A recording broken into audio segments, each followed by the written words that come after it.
No se habla de Bruno, no se habla de Bruno.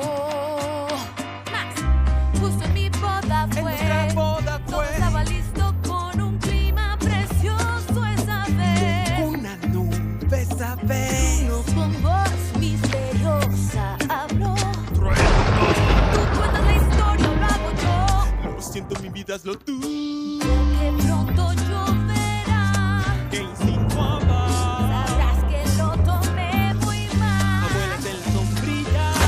Boda es un huracán. Buen día, ven, pero espera. No se habla de Bruno. No. No se habla de Bruno. Miedo al ver a Bruno balbuceando y tropezando. Siempre lo recuerdo murmurando y farfullando. Su sonido es como la arena al resbalar. Claro el don de ir visualizando. Dejar a la cara como todos temblando. Enfrentando profecías sin interpretar. ¿Quieres tú intentar? Error en su faz, atrás por detrás, al oír tu nombre no hay marcha atrás, grita mientras tiemblas al despertar. No se habla de Bruno, no se habla de Bruno.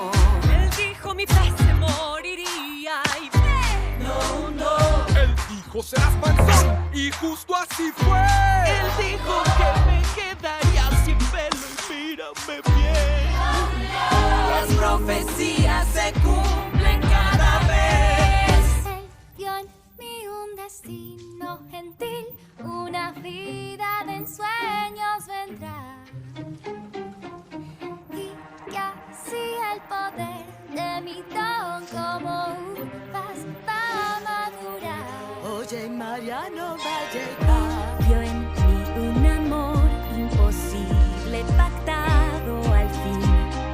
En lazos con otra.